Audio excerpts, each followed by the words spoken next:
Hello students, welcome to our channel Agriculture Universe।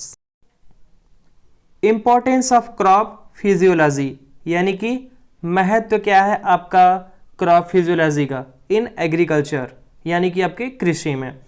First point कह रहा है the study of physiological process determine plant growth development and economic production, यानी कि the study of physiological process, जो भी आपका physiological process हो रहा है, किसमें हो रहा है, क्रॉप्स में, प्लांट में, वो क्या करता है, डिटरमाइंस प्लांट ग्रोथ, वह शो करता है प्लांट की ग्रोथ को, पौधे की ग्रोथ को, वृद्धि को, फसल की ग्रोथ को, वृद्धि को, ठीक है, डेवलपमेंट उसके विकास को, एंड इकोनॉमिक प्रोडक्शन और उसके इकोनॉमिक पैदावार को।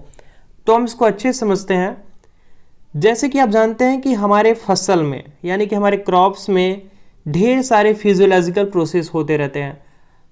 हमारे जैसे कि हमारे ऑर्गेनिज्म में, हमारे बॉडी में बहुत सारे ऐसे कंपोनेंट हैं, बहुत सारे ऐसे ऑर्गेनिज्म हैं जो जिसका अलग अलग मेजर रोल होता है ना।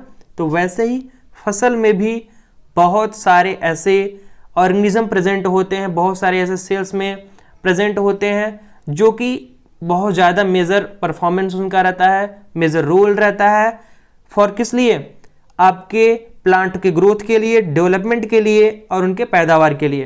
तो जैसे कि हम अभी डिटेल में पढ़ेंगे अपने सेल में, क्रॉप्स में क्या क्या होता है, जैसे कि माइटोकॉन्ड्रिया, प्लास्टिड, गोल्गी बॉडी, ठीक है, और लाइसोसोम, सेंट्रोसोम, राइबोसोम, कई टाइप्स के ऐसे बहुत सारे ऑर्गेनिज्म होते हैं, बहुत सारे ऑर्गेनल्स होते हैं जिनको डिटेल्ड स्टडी करेंगे हम, जो कि क्या हो रहा है, आपका फिजियोलॉजिकल प्रोसेस हो रहा है।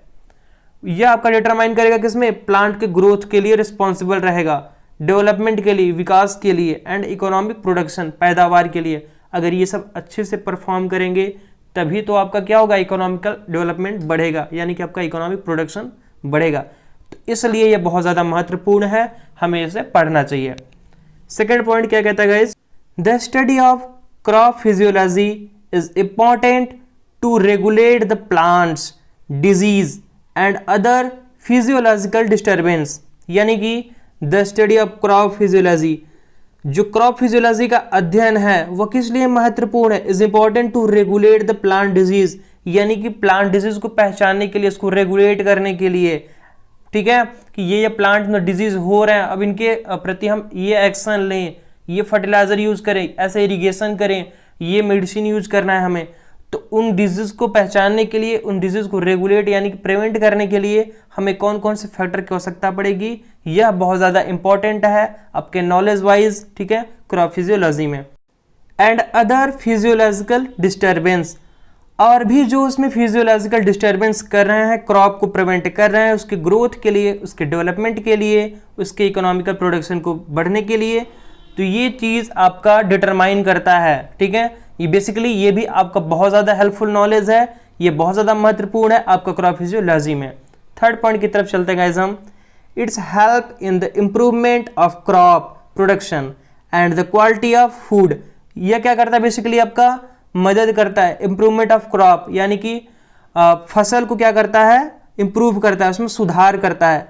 क्रॉप प्रोडक्शन, जो फसल में पैदावार होते हैं उनको क्या करता है, सुधार करता है। And the quality of food, food की क्वालिटी को भी क्या करता है, ये इंप्रूव करता है, मेंटेन करता है।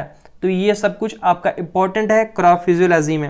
एक बार फिर से हम स्टार्टिंग पॉइंट देख लेते हैं, the study of physiological process determine plant growth development and economic production, यानी कि हम फिजियोलॉजिकल प्रोसेस पढ़ते हैं किस रिलेटेड, ताकि जो प्लांट का ग्रोथ हो वो अच्छे से हो, उसका डेवलपमेंट हो एंड उसकी इकोनॉमिक प्रोडक्शन बढ़े, इसलिए हम ये फिजियोलॉजिकल प्रोसेस पढ़ते हैं।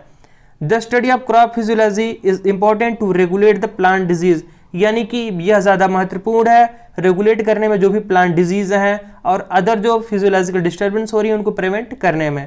थर्ड पॉइंट क्या कह रहा है आपका, it's help in the improvement of crop production, यह फसल के पैदावार को सुधार करता है, इंप्रूव करता है। And the quality of food, और फूड के क्वालिटी को भी क्या करता है, इंप्रूव करता है। तो गाइस यहाँ पर आपके तीनों पॉइंट क्या होते हैं, क्लियर होते हैं। आपको होप पसंद आया हमारा वीडियो, और प्लीज कमेंट करिएगा अगर आपको कोई भी प्रॉब्लम हो, मैं इस पर जरूर रिप्लाई दूंगा और अगर आपको ऐसा लगता है कि नहीं भैया थोड़ा बहुत कुछ ज़्यादा तेज़ बोल रहे हैं या तो स्पीड बोल रहे हैं, इसके लिए बताइएगा, मैं थोड़ा सा आवाज़ को स्लो करूँगा और आपको अच्छे से समझाऊँगा।